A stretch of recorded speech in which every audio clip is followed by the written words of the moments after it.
Vamos dar início então ao nosso encontro de estudos para o Livro dos Médiuns dessa noite. Hoje é dia 16 de abril de 2025, uma quarta-feira. São 20 horas e 2 minutos na cidade de Jaú. Nós estamos transmitindo este nosso encontro de estudos em nome e em homenagem à Associação Jauense de Estudos Espíritas. Estamos localizados na cidade de Jaú, estado de São Paulo, Brasil. Boa noite, Celso, seja bem-vindo. O Celso chegou agora. E nós vamos... Alexandre, Daniel. Vamos estudar o Livro dos Espíritos nessa noite, o capítulo 10. Quem vai estudar com o seu livro aberto, abra lá no capítulo 10, no início do capítulo 10, Natureza das Comunicações. Vai subdividir o título em 3 outros títulos, que é Comunicações Grosseiras, Frívolas, Sérias ou Instrutivas. O item é o de número 134, que é o segundo desse capítulo. Ele vai tratar aqui de comunicações grosseiras. E Kardec diz o seguinte a esse respeito. São as que contêm expressões que ferem o decoro. Já vi comunicação desse tipo, viu? Usar palavrão, esse tipo de coisa, existe mesmo. Lamentavelmente, são médiuns que deveriam ter sido informados a respeito de doutrina espírita e contido esse tipo de manifestação. Não permitir esse tipo de manifestação. Mas, lamentavelmente, há médiuns que não têm nenhum tipo de informação e dão vazão a todo tipo de ideia que chega no seu pensamento. Só podem provir do espírito de baixa classe, ainda manchados por todas as impurezas da matéria, e nada diferindo das que poderiam ser dadas por homens viciosos e grosseiros. Repugnam a toda pessoa que tem um mínimo de sensibilidade. Imagina dentro de um centro espírita, não é? Onde a gente vai e procura ter um comportamento sério, da maior seriedade possível, uma comunicação desse gênero, né? Tanto de espíritos encarnados como de encarnados. Já vi gente chegar o presidente daquela casa, não vou citar o nome por questões óbvias, permitia que as pessoas vinham à mesa, sentassem e pedissem aquilo que elas queriam. Sabe? Gente pedindo as coisas mais absurdas possíveis. Sabe? Então, cada casa tem um comportamento que acha que deve ter, né? Como nós, quando fundamos, com a ajuda dos companheiros, de vários companheiros, a Associação Jauense de Estudos Espíritas, que nasceu como Sociedade Jauense de Estudos Espíritas, justamente para copiar o nome que Kardec deu, a Sociedade Parisiense de Estudos Espíritas. Quando nós fundamos, junto com esses companheiros, queridos companheiros, aliás, que a Dani pertence também, por pouco não foi fundadora, né, Dani? Pertence àquela turma. Quando nós fundamos, nós determinamos que a nossa casa estudasse única e exclusivamente Kardec. Então a nossa casa teve esta orientação e não permitia esse tipo de coisa. Mas há em centros espíritas esse tipo de comportamento, o que é lamentável. O espiritismo ele não existe para isso. Ao contrário, o espiritismo serve para educar, para elucidar as pessoas. Não é? É a única doutrina, a única filosofia capaz de elucidar o homem a ponto de ele valorizar muito mais a vida espiritual do que a vida material. É a única. Todas elas se detêm entre o berço e o túmulo. Todas elas, mesmo a ciência. A ciência se detém entre o berço e o túmulo. Né? A doutrina espírita não. Ela nos conta o que acontece antes do túmulo, antes do berço e depois do túmulo. Né? Então ela dá assim, uma ampla visão para todos aqueles que quiserem saber o que realmente acontece e vai, à medida que vai esclarecendo as pessoas, vai afirmando e reafirmando essa ideia de sobrevivência da alma, de imortalidade, da lei de causa e consequência, vai elucidando o homem a esse respeito, que é o que precisa. Né? O homem precisa afirmar a sua crença em coisas racionais e lógicas. Sem isso não há a verdadeira fé. A verdadeira fé ela tem que ser lastreada nisso. Sem lastrear a fé na racionalidade, né, uma fé raciocinada, não há fé verdadeira. Não é? Há crença. E crença é diferente de fé.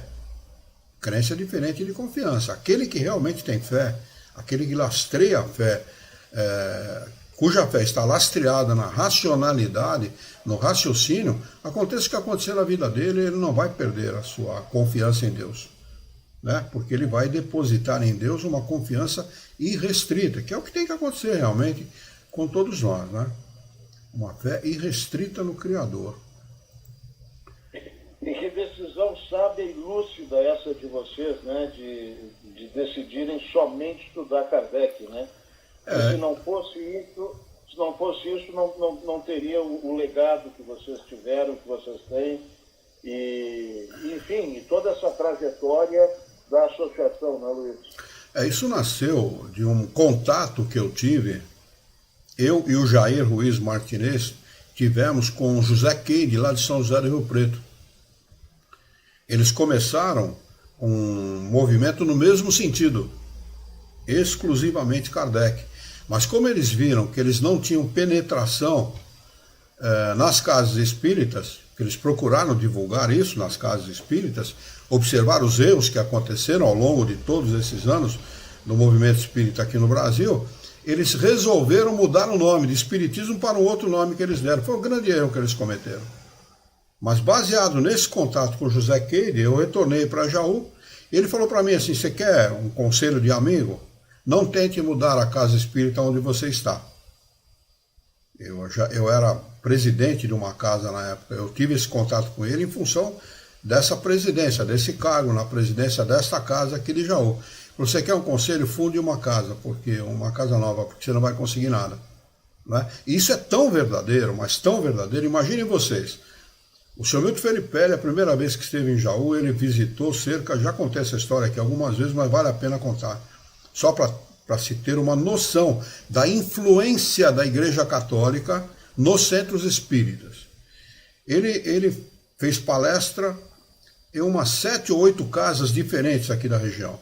Ele esteve em Bocaina, Bariri, Dois Córregos, Barra Bonita e Jaú. 5 ou 6 cidades. Essas 5 eu me lembro. Com certeza, com convicção, com certeza. A última casa que ele veio fazer a palestra foi a nossa, oferecido por um palestrante aqui da região, que morava na época morava em Dois Córregos, desculpe, em Mineiros do Tietê, e esteve em Mineiros também, a 6ª cidade. Você quer? Ele vem aqui e tal, vamos dividir essa despesa, como a gente fazia na época, né? Dividir a despesa entre todo mundo, porque a despesa realmente ficava cara, ônibus, táxi, hotel e tudo mais. E ele veio, a última casa que ele veio fazer palestra foi a nossa. E depois ele veio, fez a palestra dele e tudo, ele encontrou uma casa diferenciada, que era a nossa casa, que só estudava Kardec, não tinha na região. Depois de muito tempo, uns 15 anos depois, uma casa da Barra Bonita tentou fazer isso e esvaziou o centro. Aí eles voltaram para trás. Né? Voltaram naquilo que é. Mas depois da 2ª ou 3ª vez que ele esteve na nossa casa, disse assim: Luiz, eu preciso te contar um fato. Você lembra aquela vez que nós viemos? Claro que eu lembro, perfeitamente. Né? A Marlene Nobre está conosco lá no Facebook. Obrigado pela presença, viu, Marlene? Obrigado pela sua presença. E o Diniz também está conosco lá no YouTube. Boa noite, Diniz, obrigado. E ele conta o seguinte: Luiz, você lembra aquela vez que nós tivemos? Lembro perfeitamente, senhor Milton, lembro sim.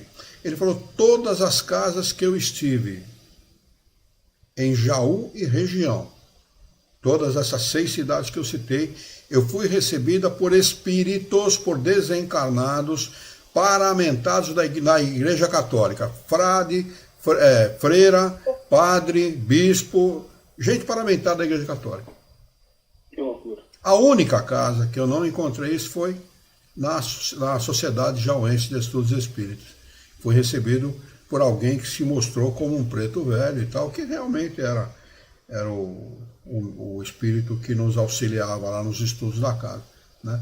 Então, vocês terem uma ideia, né, do alcance dessa influência. Eles influenciaram a Federação Espírita Brasileira lá no começo, lá em 1870 e bolinha, né? Lá no começo, e essa influência permanece até hoje, fazendo com que o movimento espírita brasileiro seja aquilo que é. A nossa crítica não é uma crítica com o propósito de destruir o que quer que seja, mas de realmente estabelecer a verdade, que as pessoas precisam saber da verdade. Elas precisam saber. Não existem obras complementares. É uma grande falácia, uma grande mentira. Não são obras complementares coisa nenhuma, que estão em oposição à doutrina espírita. Então vai complementar o quê? E as pessoas não conhecem doutrina espírita, está aprovado isso por todas as pessoas que estudam. Quando começam a estudar doutrina espírita, acabam percebendo que nunca conheceram doutrina espírita efetivamente. Não é? Luiz, só uma adendo antes de você continuar. Ainda ontem eu estava, ontem, ouvindo um comentário justamente sobre o que você está falando. Dizem, amigos, que nos centros espíritas, Kardec é um mero desconhecido. É um ilustre desconhecido.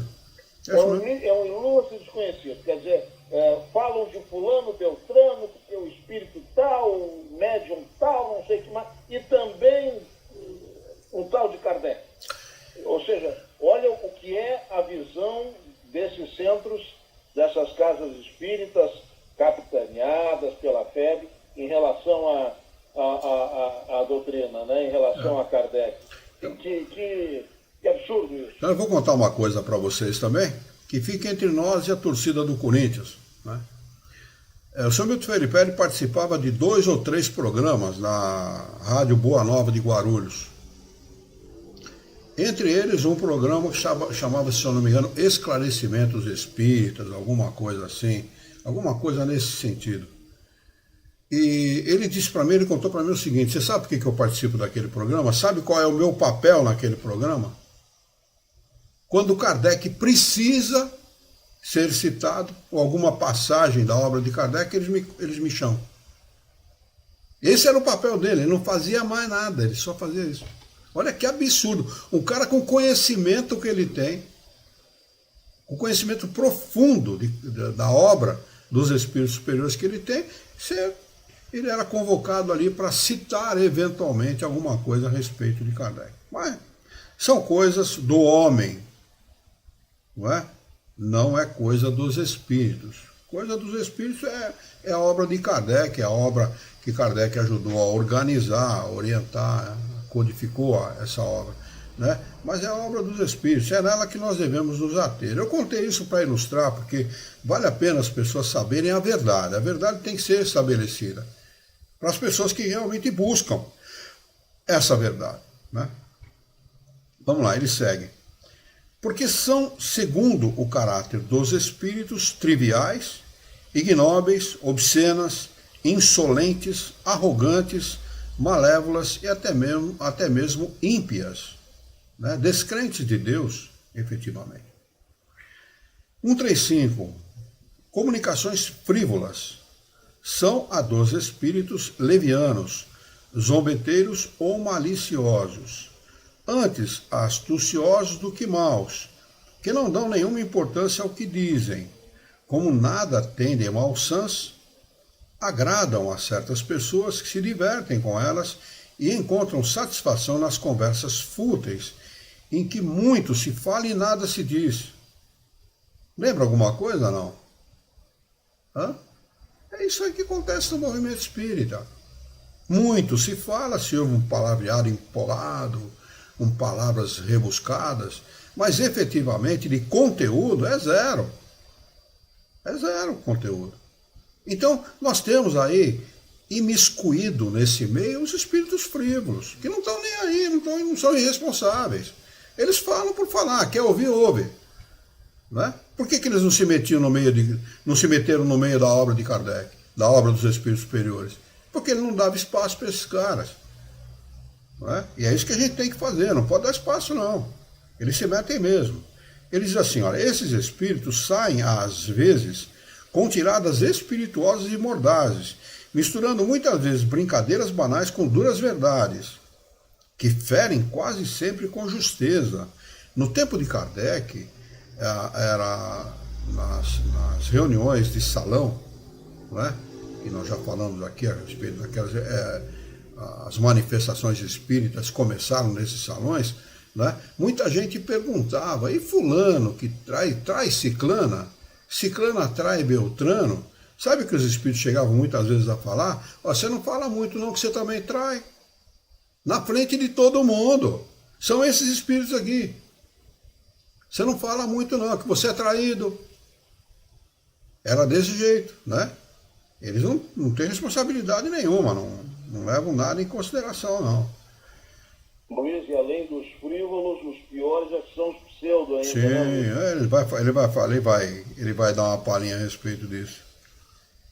Eles aqui, olha, prestem atenção nesta parte aqui que é importante. São os espíritos levianos que pululam ao nosso redor e aproveitam todas as ocasiões de se imiscuírem nas comunicações.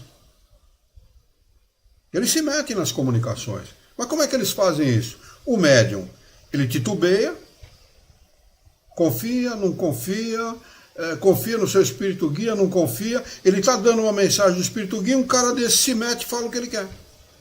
Na mesma comunicação. Porque ele dá espaço para esse tipo de espírito. Ele dá, mesmo os dirigentes das casas, aqueles que estão comandando trabalhos de desobsessão, de doutrinação, eles dão espaço para esse tipo de espírito. Como o espírito está se comunicando, eles não contrariam, não falam nada contra aquilo que ele está falando, que ele está dizendo. E eles precisam ser chamados a atenção. É claro que com educação, com polidez e tudo, mas não permitir que eles façam o que quiserem, não. Não é? Já tivemos caso na Associação Jauense de espírito de médium começar a berrar, começar a gritar. Escuta, aqui com o seu grito você não vai conseguir nada. O médium se tocou que era com ele o negócio. Peraí, pô, que conversa é essa? Você não está lá onde você frequentava. Lá onde você frequentava era uma história, aqui é outra. É assim que o dirigente tem que usar desse tipo de expediente. Porque ele tem a responsabilidade da casa. Se ele permite uma, vem 2, 3, 4, 5, aí bagunça. Aí até logo. Aí, inclusive os encarnados. Há casos, contados pelo senhor Milton Felipe, em Santos, de uma casa que permitiu que uma pessoa não espírita virasse presidente da casa, e essa pessoa que vendeu o imóvel do centro espírita, que era imóvel do centro espírita há mais de 50 anos. Simplesmente vendeu. E fez no centro espírita um centro de Umbanda. Então, olha o perigo. Isso está cheio no centro espírita, porque eles pegam presidente, vice-presidente, diretoria a laço, no meio de todo mundo ali. O cara começa a frequentar, 2, 3 meses depois ele vira presidente da casa. Eu sei de caso assim aqui em Jaú. Absurdo. Um presidente de uma casa espírita tem que ter no mínimo conhecimento. Conhecimento principalmente de doutrina espírita. Principalmente. Mas de outros conhecimentos também, de administração de uma casa, de como conduzir uma casa, não é? De forma séria e tudo mais.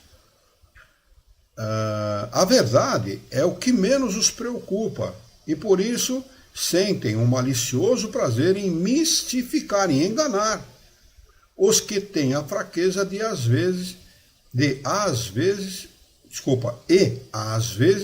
a presunção de acreditar nas suas palavras. As pessoas que gostam dessa espécie de comunicações dão naturalmente acesso aos espíritos levianos e enganadores. Os espíritos sérios se afastam delas. Você gosta desse tipo de comunicação? Te satisfaz? Eles largam você ao bel prazer desses espíritos. Fiquem à vontade. É preferível que não haja nenhum tipo de manifestação mediúnica do que haver uma manifestação mediúnica desse tipo. E há centros espíritas que não se contentam quando não há uma manifestação mediúnica. É um absurdo. Tem que ter manifestação mediúnica para ser um trabalho mediúnico. Quem disse isso? Onde está escrito isso na doutrina espírita? Se alguém mostrar isso para mim na doutrina espírita, eu como a página que está escrito. Sem sal. Porque é um absurdo isso. Não tem que ter manifestação mediúnica coisa nenhuma. É também possível que haja uma manifestação mediúnica se os espíritos responsáveis pela casa e os bons espíritos responsáveis pelos médiuns entenderem que isso é necessário, que isso vai acrescentar. Porque o trabalho é dos encarnados.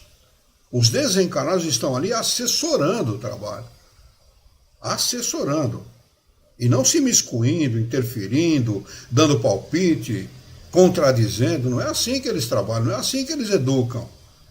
Aliás, os espíritos um espírito sério nunca fala diretamente com ninguém. Quando ele dá um conselho velado e de forma indireta. E a pessoa percebe que é com ela, que aconteceu comigo. Ela percebe que é com ela. Isto é para mim. E um espírito sério, ele faz isso. Ele não fala diretamente, fulano, a não ser que a reunião seja convocada com essa finalidade. Aí é possível que ocorra. Mas normalmente é velado e indireto. Ele segue. Os espíritos sérios se afastam delas, como entre nós os homens sérios se afastam das reuniões de criaturas irresponsáveis. 136. Comunicações sérias são as que tratam de assuntos graves e de maneira ponderada. Olha o que ele acrescenta aqui, de maneira ponderada. Toda comunicação que exclui a frivolidade e a grosseria, tendo a finalidade útil, mesmo que de interesse particular, é naturalmente séria, mas nem por isso está sempre isenta de erros. Os espíritos sérios não são todos igualmente esclarecidos. Há muitas coisas que eles ignoram e sobre as quais se podem enganar de boa fé. É por isso que os espíritos verdadeiramente superiores nos recomendam, sem cessar, que submetamos todas as comunicações ao controle da razão e da lógica mais severa. Mais severa.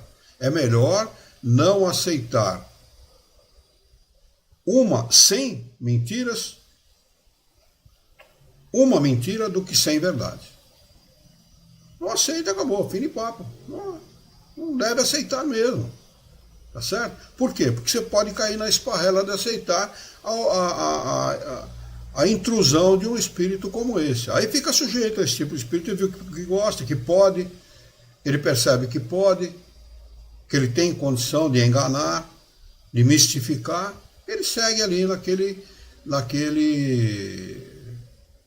em progresso em relação a essas pessoas. Eu conheci grupos dentro de centros espíritas que se achavam o suprassumo dos grupos mediúnicos.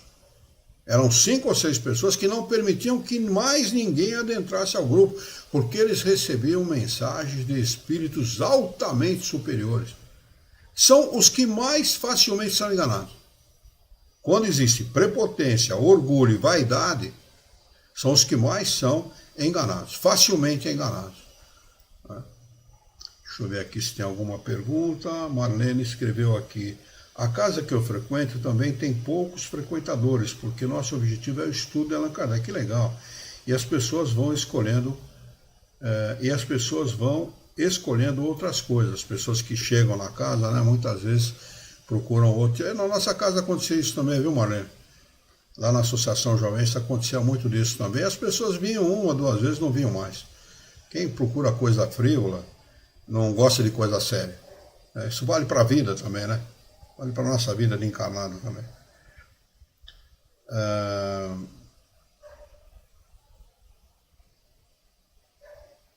Tá.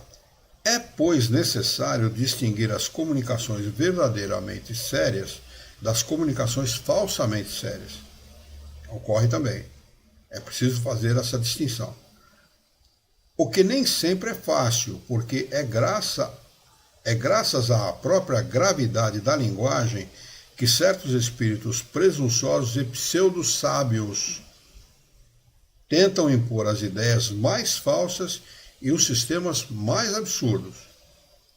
E para se fazerem mais aceitos e se darem maior importância, eles não têm escrúpulo de se adornar com os nomes mais respeitáveis e mesmo os mais venerados.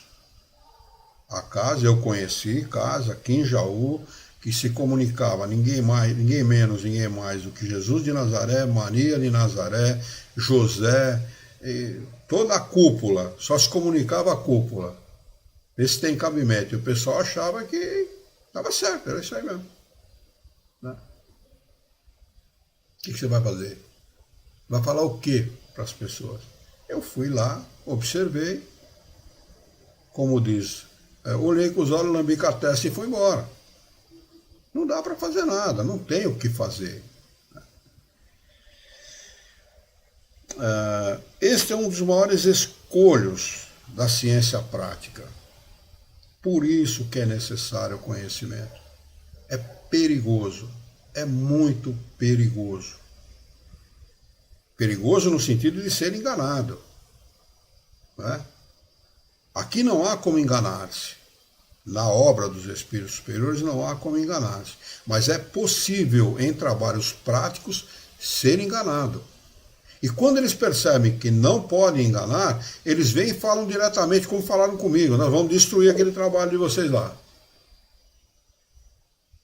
Nós vamos destruir. Eu vou estar, sabe onde eu vou estar? Vou estar em tal lugar assim, assim. Vocês vão estar falando naquele palco lá, eu vou estar em tal lugar assim, assim, vou estar trabalhando para destruir. Destruiu mesmo. Destruiu mesmo, conseguiu destruir. É assim que eles trabalham. Né? Tá vendo que você está fazendo alguma coisa de boa para a comunidade, né? Levando um esclarecimento para a comunidade, eles querem destruir. E como mais pessoas trabalham, outras pessoas estão juntas para realizar o evento, eles acabam trabalhando na cabeça de quem é mais fraco, na cabeça de quem está mais vulnerável, e destroem mesmo. Voltaremos a tratar do assunto mais tarde, dando-lhe todo o desenvolvimento exigido pela sua importância e, ao mesmo tempo, que daremos a conhecer os meios de se prevenir do perigo das falsas comunicações. Alguém levantou a mão aí? Parece que eu vi uma mãozinha aqui. Eu levantei. Não, sabe, só um complemento ao que você está falando. Quem não tem a intenção, a seriedade, né, de realmente estudar, de compreender a doutrina, essas pessoas não estão preocupadas se são enganadas ou não.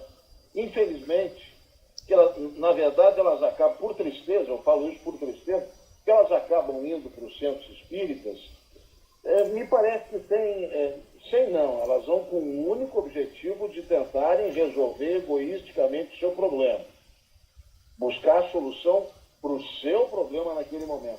Por isso que elas não se importam com o que é dito, por isso que vira esse teatro nessas casas espíritas, né? Não estão preocupadas em serem instruídas, em fazerem o bem, ajudar o próximo, porque são egoístas, são interesseiras, né? E aí é aquilo que a gente fala e a gente sabe que acontece. As pessoas ouvem qualquer baboseira e fica por isso mesmo. Quer dizer, o cara sai de lá achando que aquilo ali é a coisa mais verdadeira do mundo, não, Luiz? O grande problema das casas espíritas, na meu ver, é o seguinte. Primeiro que se consegue muitas coisas boas dentro das casas espíritas, né? O passe espírita consegue ajudar muita gente, pessoas doentes, pessoas obsediadas, pessoas com problemas familiares, se consegue ajudar muita gente. Mas isso também faz o evangélico, isso também faz o catolicismo, isso também faz o budismo, isso também faz todas as outras. Existe, eu não lembro, vou lembrar agora, mas existe uma seita japonesa, não vou lembrar o nome agora, que eles dão passe. E o passe deles é por tempo. Eu conheci um rapaz aqui em Jaú que participava dessa seita. É por tempo, eles impõem a mão durante muito tempo. E ajuda muita gente. Ajuda, não tem dúvida que ajuda. Os centros espíritas ajudam. Eu fui muito ajudado dentro de um centro espírita que não era rigorosamente kardeciano, embora tivesse o nome da data do nascimento de Kardec, 3 de outubro, lá em São Paulo. Hoje eles estão localizados na Lapa. Os centros espíritas ajudam muita gente. Aí as pessoas podem perguntar, então que mal há nisso? Que mal há em não conhecer Kardec? Todo mal do mundo. Todo mal do mundo, porque a doutrina espírita ela veio com o propósito de esclarecer. O homem, ele é muito esclarecido pela doutrina espírita. E o que isso traz? Confiança em Deus. Confiança na vida, confiança nele mesmo e no futuro.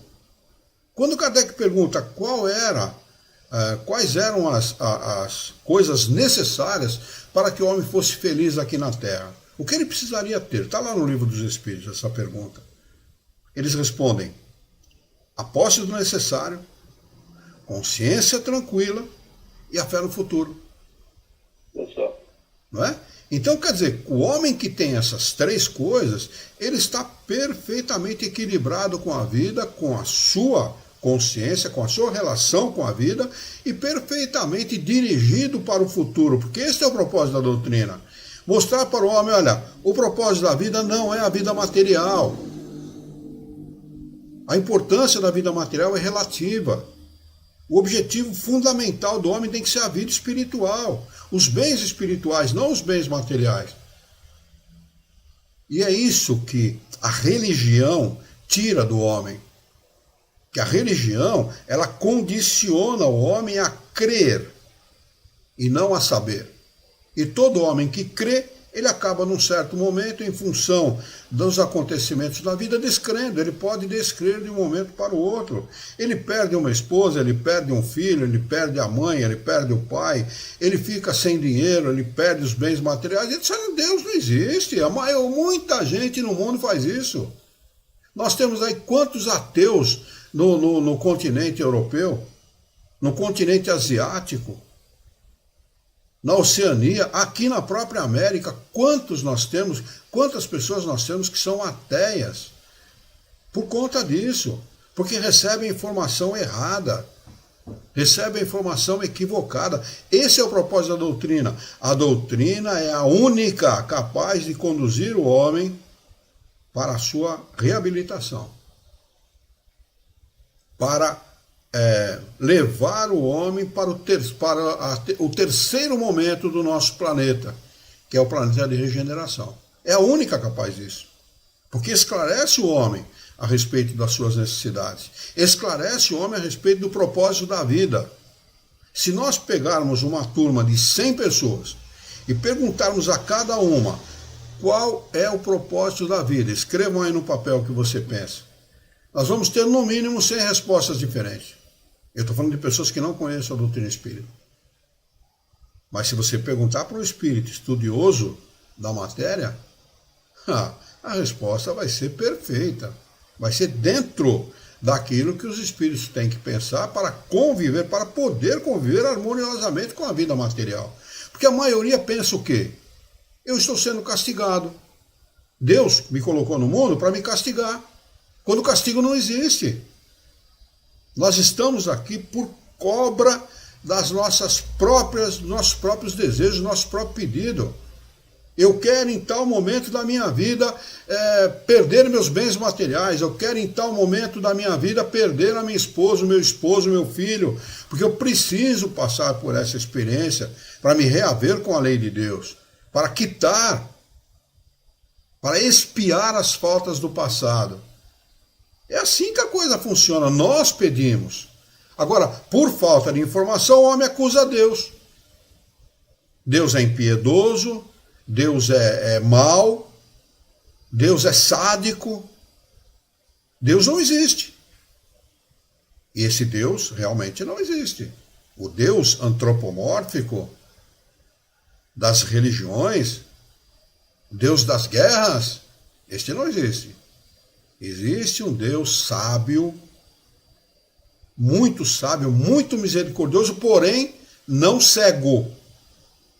Ele não é cego, ele é misericordioso no maior significado dessa palavra, mas não é cego, porque existe uma lei chamada lei de causa e consequência.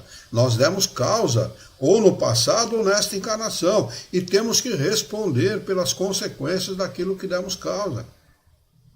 É isto que a doutrina espírita esclarece o homem. Um homem esclarecido, um ser esclarecido, jamais irá se revoltar contra o mais sábio dos sábios, o mais inteligente dos inteligentes, a inteligência suprema do universo, causa primeira de todas as coisas. Ele jamais irá se revoltar. Agora, o oposto também é verdadeiro. Um religioso, ele poderá se revoltar. Eu conheci uma senhora que eu amava muito, chamava ela de vó Carmen, não era minha avó. Era uma portuguesinha, tinha 1,5 m de altura. Braba que era o demônio. Dava bronca em todo mundo e dava bronca em português, falava palavrão e tal, entendeu? Mas a avó Carmen, ela era católica desde sempre. Eu conheci a avó Carmen de luto, o marido dela já tinha morrido há mais de 20 anos. E o católico português, ele guarda luto pelo marido o resto da vida. Então eu conheci ela sempre com aquele vestido preto e tal. Adorava aquela, chamava ela de vó Carmen, que é a minha avó Carmen. Adorava ela. Num determinado momento da vida dela, ela me pede para levá-la numa igreja evangélica. Eu falei, o que esta mulher deve ter visto dentro da igreja católica para deixar de frequentar a igreja católica? Então, isto tem um nome, fé, crença. Acredita numa coisa, confia naquilo que acredita e num determinado momento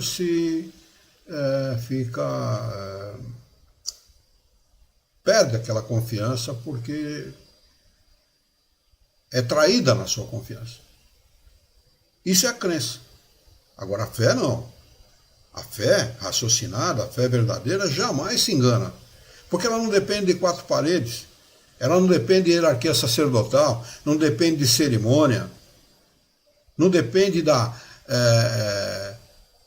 de fazer o ritual do evangelho no lar, como as pessoas gostam de chamar, não é? Não depende de dízimo. Não depende de dízimo, nem de dar, nem de receber dízimo. Não é? Não faz nada disso. Então, esse tipo de esclarecimento, ele precisa chegar ao coração das pessoas, para que as pessoas entendam o real propósito da vida, o real objetivo da vida, e não aquilo que as pessoas pensam ou imaginam que seja a vida. Não é? Um comendo o outro pela perna, prejudicando, fazendo todo tipo de estrepolia na vida, achando que a vida é isso. Não é? Quem tem mais, manda mais. Quem tem mais zeros à direita na sua conta bancária é melhor. Não é? Quem tem mais títulos honoríficos é mais bem recebido. E não é verdadeiro. Não é verdadeiro. É só ler lá aquela liçãozinha do Evangelho segundo o Espiritismo, uma rainha de França. Basta ler aquela liçãozinha. Extraordinária aquela lição. Uma rainha que viveu com toda a pompa, era adulada de todas as maneiras, quando chega na vida espiritual, vê súditos que estão muito acima delas, aos quais ela tinha que se curvar. Gente que sempre se curvou diante dela. Essa é a realidade, não aquilo que nós imaginamos. Mas vamos lá. 137, item, comunicações instrutivas. São as comunicações sérias que tem por finalidade principal algum ensinamento dado pelos espíritos sobre as ciências, a moral, a filosofia e etc. Sua maior ou menor profundidade depende do grau de elevação e desmaterialização do espírito, daquele que está se manifestando. Para se obterem proveitos reais dessas comunicações, é necessário que elas sejam regulares. Vai se obtendo esses esclarecimentos, essas instruções regularmente, que aí você vai encadeando ideias. É o que Kardec fez, não é?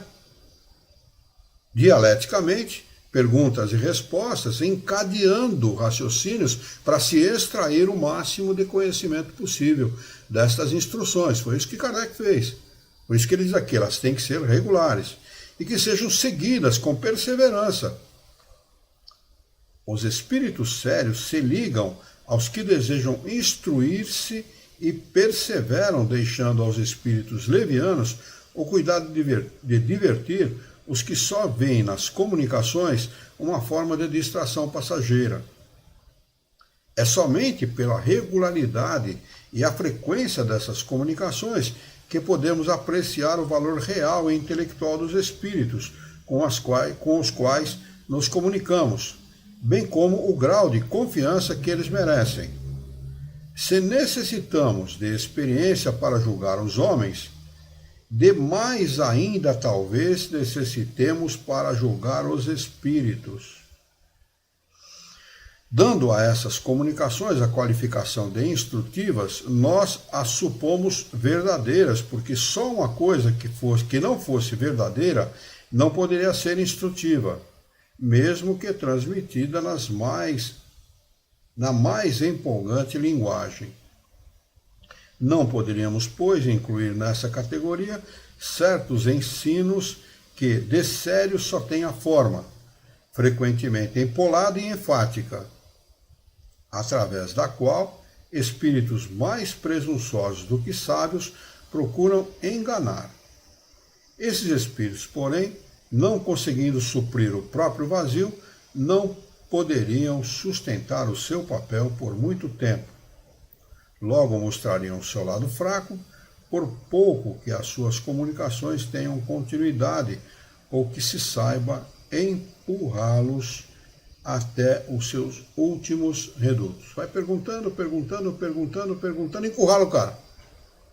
Né? Aí ele vai se revelar. Ele não vai suportar. Né? Quem não lida com a verdade não consegue êxito na mentira. Né? Havia um político no Brasil que ele dizia assim, ele pegou essa frase de outro político anterior a ele. Ele dizia assim, as pessoas podem enganar alguém ou alguns por algum tempo, mas não todo mundo o tempo todo. Isso também vale para os desencarnados.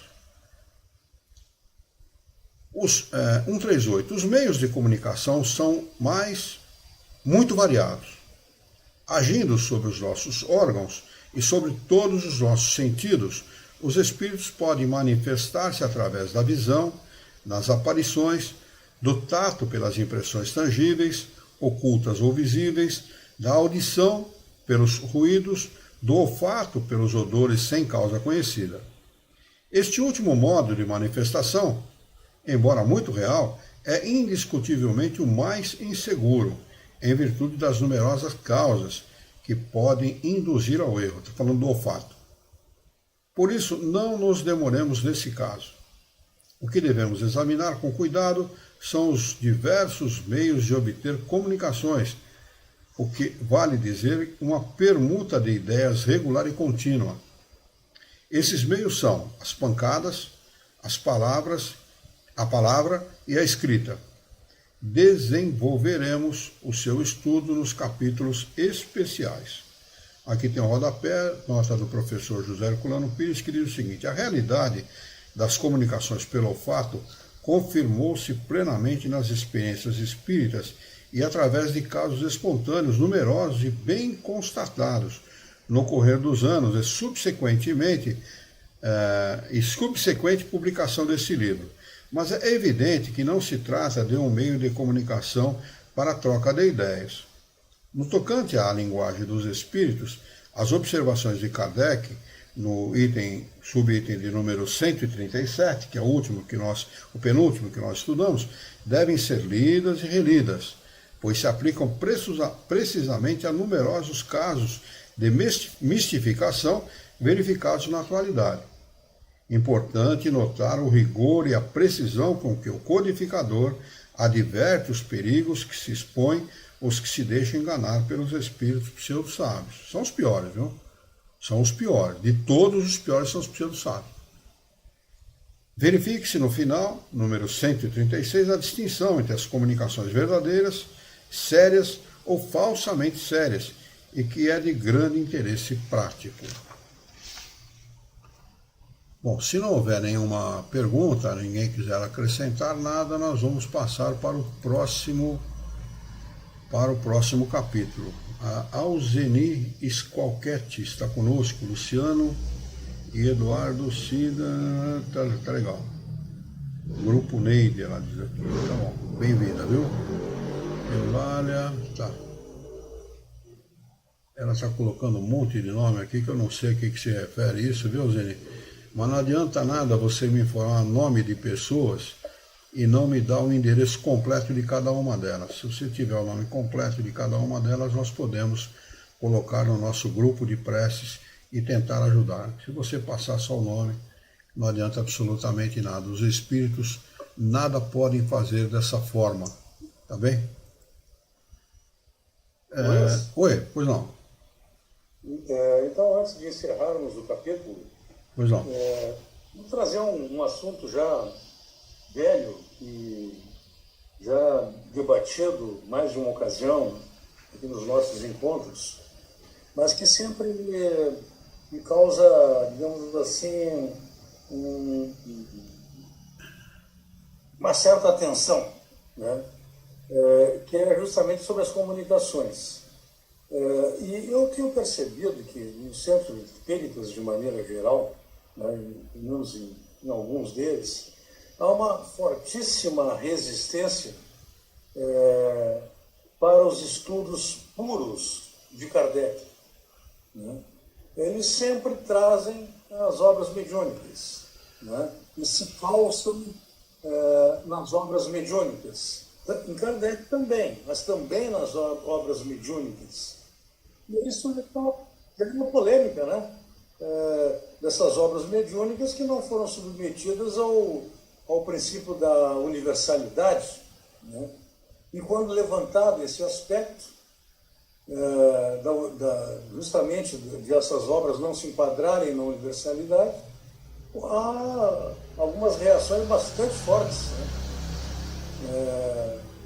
Bastante fortes mesmo, em defesa das obras mediúnicas. E me chama a atenção, eu acho curioso, quando eu fico observando essas discussões, quando a gente penetra, né, quando a gente entra na livraria desses centros espíritas, as paredes e as prateleiras estão repletas, né, de obras mediúnicas.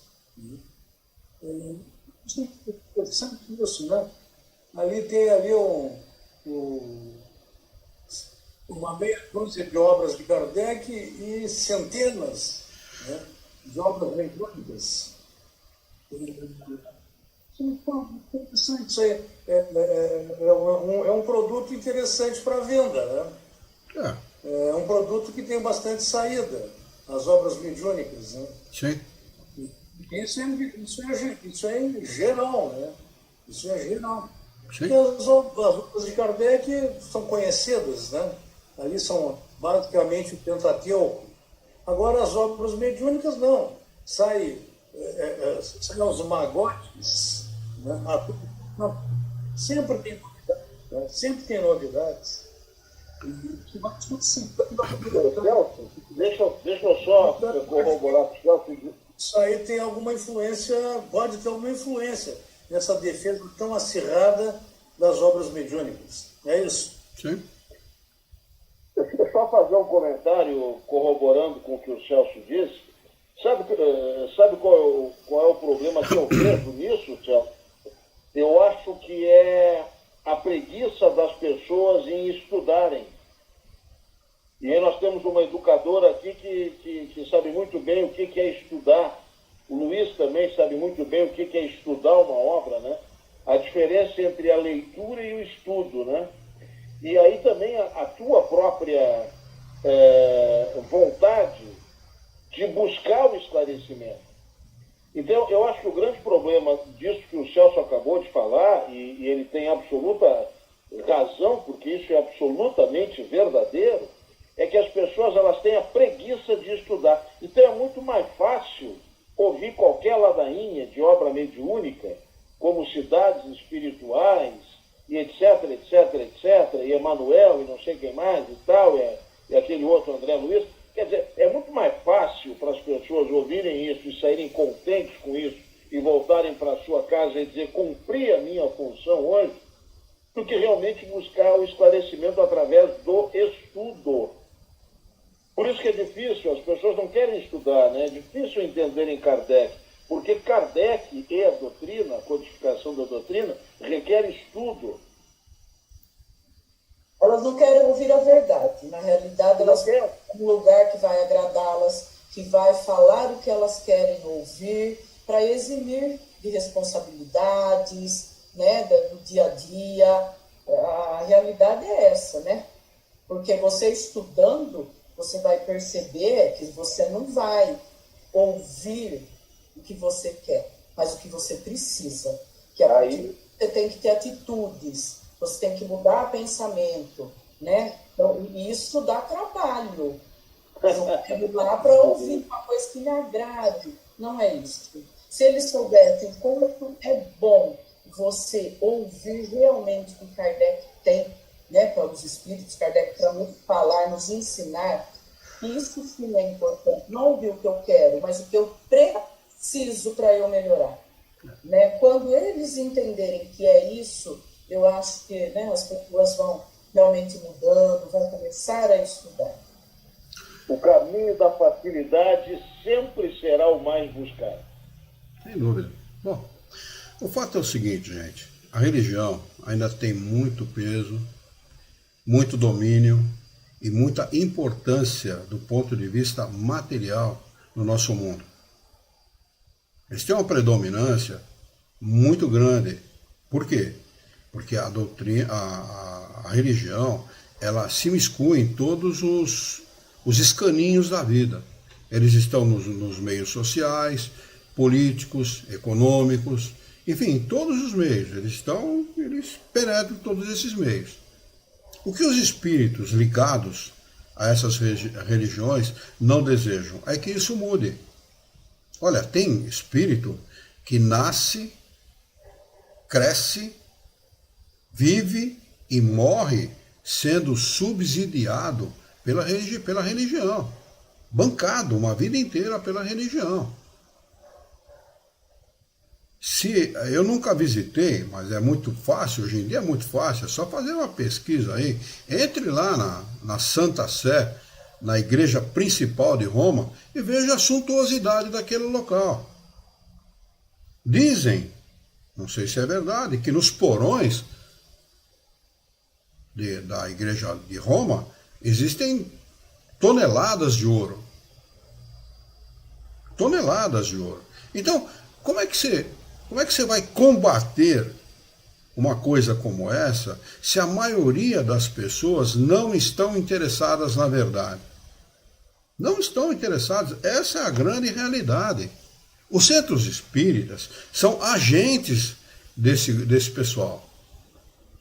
Não são agentes de Kardec. O trabalho do centro espírita deveria ser levar esse conhecimento às pessoas. Mas é tudo que não acontece dentro dos centros espíritas. Olha, o que a Sociedade Jauense de Estudos Espíritas, depois por força de lei, a Associação Jauense de Estudos Espíritas, foi marginalizada, essa é a palavra correta, aqui na cidade de Jaú, marginalizada. Nós éramos tudo menos bons espíritas. Nós éramos obsediados, nós éramos tudo, éramos tudo. Né? O que podia haver de pior aqui, porque nós só estudávamos Kardec. Aí a pessoa batia na banca do livro espírita aqui em Jaú, que tem na praça principal aqui de Jaú, e as pessoas que atendiam na banca, eu sei porque eu conheci um que atendia lá, quando a pessoa chegava lá e perguntava assim, eu moro em tal bairro assim, tem algum centro espírita que eu possa frequentar? O sujeito perguntava para ele, o cara que falava isso para as pessoas me contou, assim, você quer estudar ou só frequentar? Se você quer estudar, é a Associação Jauense de Estudos Espíritas, fica na rua tal, número tal. Agora, se você quer só frequentar, qualquer centro espírita serve. Olha que absurdo, gente. Vê se cabe isso na cabeça de uma pessoa que conhece minimamente a obra dos Espíritos Superiores, minimamente.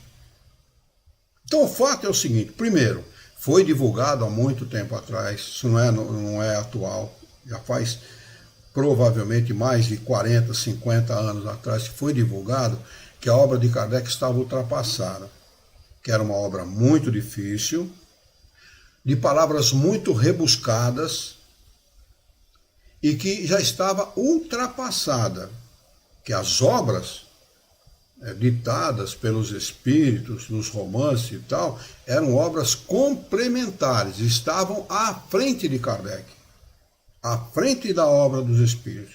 Quem começou com essa história Federação Espírita Brasileira, que lá atrás colocou a obra de Rustang como a revelação da revelação.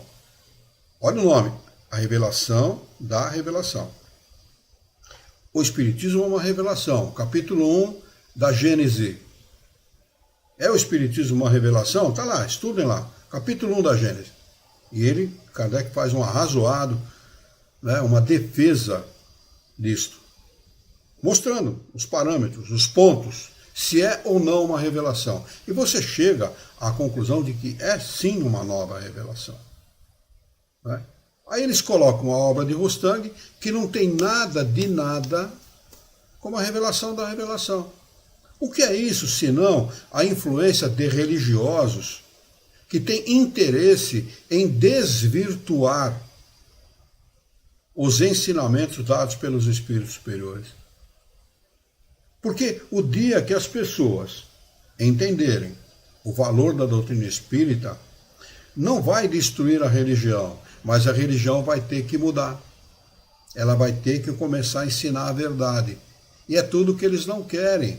Porque quem sabe da verdade, fecha o bolso.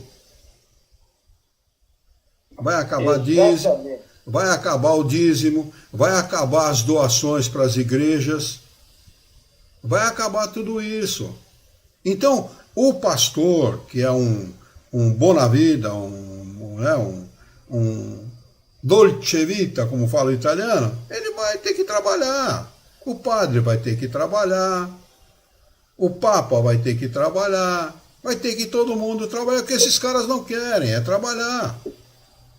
Eles, olha, existe N exemplos, desde o tempo do Cristo até hoje. Paulo de Tarso, que não foi apóstolo do Cristo, foi chamado de um grande apóstolo, mas ele não foi apóstolo, porque ele apareceu depois da morte de Jesus, né?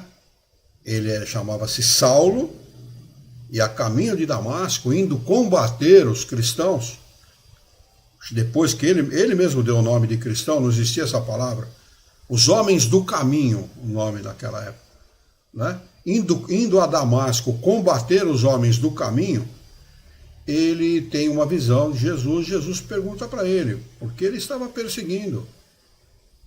Foi onde ele se converte, ele fica cego. Ananias, depois enviado por Jesus,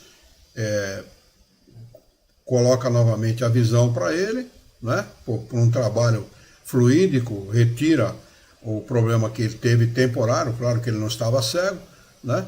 E ele se torna um homem do caminho. E ele começa a fazer o trabalho de divulgação, porque Paulo perdeu tudo. Saulo, né? Perdeu tudo, perdeu a noiva, perdeu a família, que era uma família muito influente no judaísmo daquela época. Ele era doutor da lei, e a família era muito influente, esperavam que ele fosse um grande doutor da lei. Ele chegou até a ser um grande doutor da lei, mas esperava que ele fosse um dos líderes. E a família, como ele mudou, ele bandeou, a família simplesmente excluiu ele. Simplesmente excluiu. Ele ficou sem nada, sem dinheiro, sem prestígio, sem absolutamente nada. Ele foi a causa do apedrejamento do primeiro mártir do cristianismo.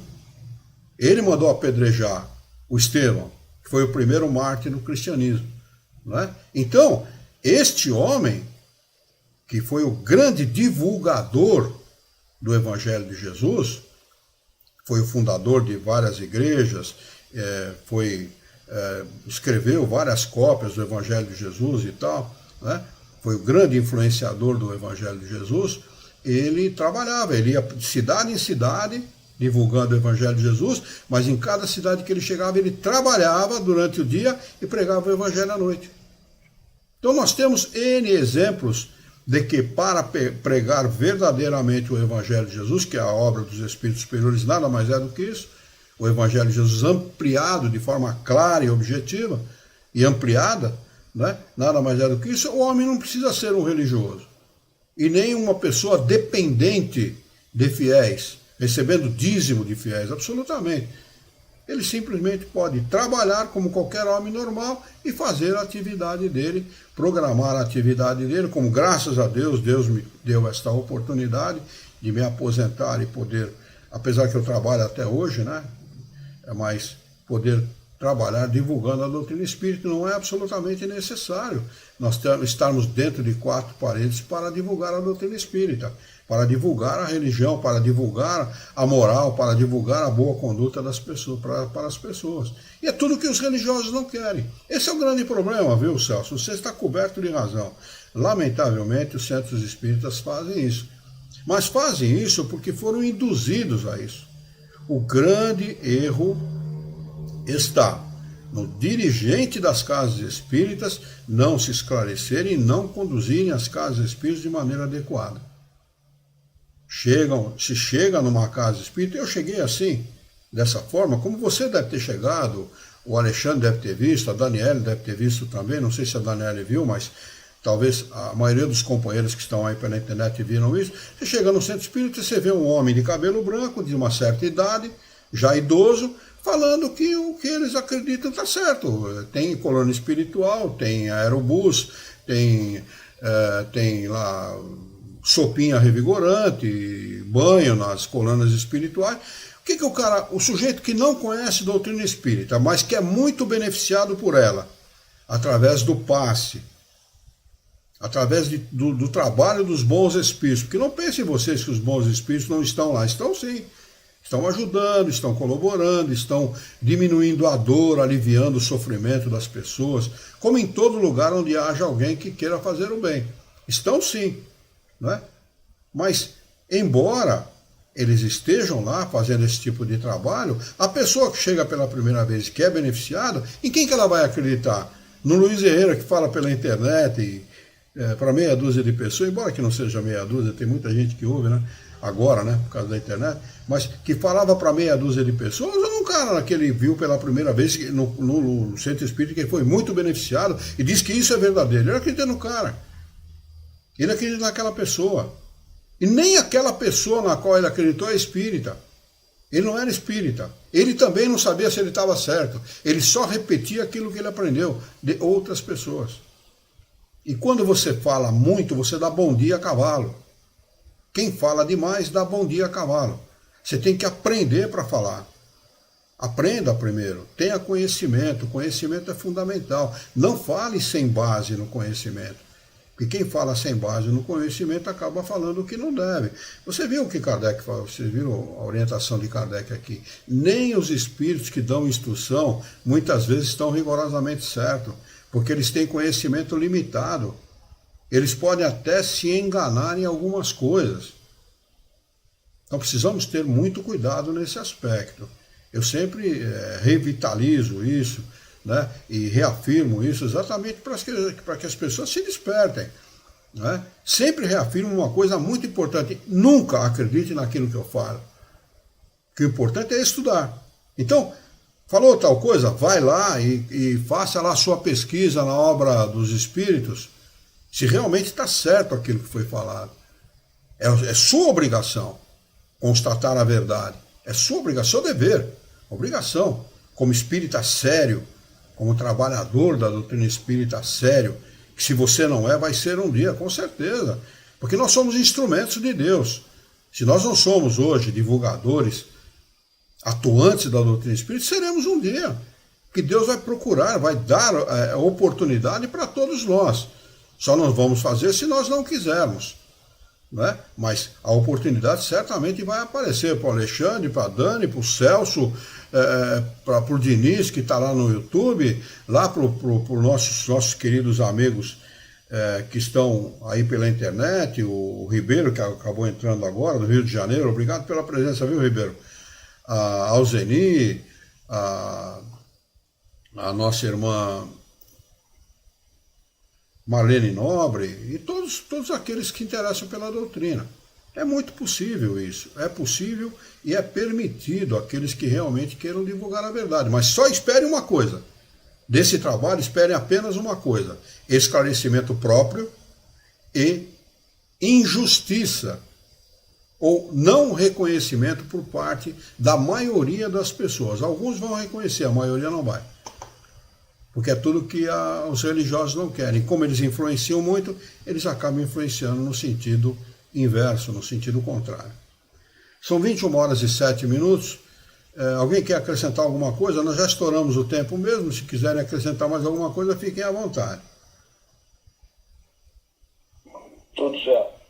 Então tá bom. Obrigado, Dani. Obrigado. Celso, não quer acrescentar mais nada, Celso? Se quiser falar, fique à vontade, viu, meu irmão? Não, tudo bem, Luiz. Tudo certo. Então vamos anotar aí. Capítulo 11. Sematologia e tipologia. Para nós abordarmos e estudarmos na próxima quarta-feira, dia 23 de abril. Tá bem? Vamos fazer a nossa prece? Então eu convido a todos os companheiros, queridos companheiros da nossa querida doutrina espírita, a unirmos os nossos pensamentos, a esquecermos todos os encontros e desencontros desse dia, para nos dedicarmos única e exclusivamente à prece que nós vamos realizar neste momento, pedindo ao Criador que possa levar essas nossas humildes vibrações a todos os que sofrem. Nós queremos mentalizar a figura excelsa e amiga daquele que é o nosso mestre, modelo e guia de toda a humanidade, Jesus de Nazaré. Juntos com Jesus, nos dirigir ao Criador, ao Senhor da vida, fonte inesgotável de paz, de amor, de bondade, de misericórdia e justiça, para agradecê-lo muito pela oportunidade de aqui estarmos reunidos em seu nome, para estudarmos as questões propostas pelo Livro dos Médiuns dessa noite. Queira o vosso amor, a vossa bondade, que tenhamos bom ânimo, coragem, determinação, ideias renovadas, alegria de viver e muito entusiasmo, para que nós possamos trabalhar e sermos úteis à sociedade em que vivemos, e desta forma dignificar a vida. Dá-nos ainda, Senhor, coragem e bom ânimo, para que nós possamos orientar a própria existência por um profundo e sincero respeito pelo nosso próximo. Em teu nome, em nome de Jesus, em nome dos bons espíritos, em nome do nosso diretor espiritual e sua equipe, nós declaramos encerrado o nosso encontro de estudos dessa noite, e que assim seja.